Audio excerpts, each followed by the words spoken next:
खासदार निलेश लंके वादाच्या भोवऱ्यात, पत्रकारांना धमकीचा आरोप, बहिष्काराची घोषणा। अहिल्यानगर जिल्ह्यातील श्रीगोंदा तालुक्यातून एक मोठी राजकीय बातमी समोर आली आहे। खासदार निलेश लंके यांच्यावर पत्रकारांना धमकावल्याचा गंभीर आरोप करण्यात आलाय। या घटनेमुळे पत्रकार आणि लोकप्रतिनिधी यांच्यातील संघर्ष उफाळून आलाय। मिळालेल्या माहितीनुसार 28 एप्रिल रोजी श्रीगोंदा येथे आयोजित पत्रकार परिषदेदरम्यान खासदार निलेश लंके यांनी पत्रकारांना प्रश्न विचारण्यावरून आक्षेप घेतल्याचा आरोप करण्यात आलाय। पत्रकारांनी विकास कामांबाबत प्रश्न विचारताच लंके यांनी उडवाउडवीची उत्तरे देत काही पत्रकारांना दमदाटी केल्याचं या निवेदनात नमूद करण्यात आलंय। देशात लोकशाहीचा चौथा स्तंभ मानल्या जाणाऱ्या पत्रकारितेवरच दबाव आणला जात असल्याचा गंभीर सवाल श्रीगोंद्यातील पत्रकारांच्या एकजुटीमुळे पुढे आला आहे। पत्रकार परिषदेदरम्यान खासदार निलेश लंके यांनी पत्रकारांशी अरेरावी केल्याचा आरोप करण्यात आलाय। तालुक्यातील पत्रकारांनी प्रशासनाकडे निवेदन देत तीव्र निषेध नोंदवलाय। श्रीगोंदा शहरातील पत्रकारांनी याबाबत लोकसभा अध्यक्ष ओम बिर्ला यांना निवेदन पाठवत त्याच्या प्रती केंद्रीय गृहमंत्री अमित शहा, मुख्यमंत्री देवेंद्र फडणवीस, अहिल्यानगर जिल्हाधिकारी आणि श्रीगोंदा पोलिसांना पाठवले आहेत।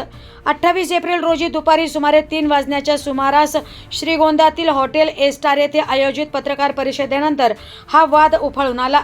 विकास कामे तसेच 2029च्या लोकसभा निवडणुकीसंदर्भात पत्रकारांनी विचारलेल्या प्रश्नावरून वाद निर्माण झाल्याचे समोर आले। श्रीगोंद्यातील पत्रकार खूप प्रश्न विचारतात, पाथर्डी, शेवगाव सारख्या भागात कुणीही प्रश्न विचारत नाही, अशी तुलना खासदार निलेश लंके यांनी केल्यामुळे नाराजी व्यक्त केल्याचा आरोप करण्यात आलाय।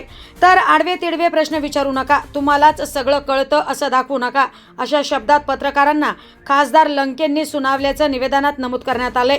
तसेच विकास कामांबाबत प्रश्न विचारणाऱ्या पत्रकारांना असे प्रश्न विचारू नका असा दम दिल्याचाही आरोप करण्यात आलाय। काही पत्रकारांबाबत अपमानास्पद शब्दप्रयोग झाल्याचंही सांगण्यात आलंय। या घटनेनंतर तालुक्यातील पत्रकारांमध्ये तीव्र संताप व्यक्त करण्यात आलाय। पत्रकारांनी प्रश्न विचारणे हा आमचा हक्क आहे आणि उत्तर देणे ही लोकप्रतिनिधींची जबाबदारी आहे, असा ठाम संदेश देत खासदार निलेश लंके यांच्यावर बहिष्कार टाकण्याचा निर्णय घेण्यात आलाय। जोपर्यंत लंके सार्वजनिक माफी मागत नाही तोपर्यंत त्यांच्या कोणत्याही कार्यक्रमाला उपस्थित राहणार नाही, त्यांच्या बातम्यांना प्रसिद्धी दिली जाणार नाही, तसेच पत्रकार परिषदांवर पूर्ण बहिष्कार टाकण्यात येईल, असे निवेदनात स्पष्ट करण्यात आले आहे। निवेदनात पत्रकारांना धमकावणे किंवा अपमानित करणे म्हणजे अभिव्यक्ती स्वातंत्र्यावर गदा आणणे आहे। अशा वर्तनाला मुळीच थारा दिला जाणार नाही, असा इशाराही देण्यात आलाय। प्रतिनिधी राणी कासलीवाल, डिजिटल अहिल्यानगर, श्रीगोंदा।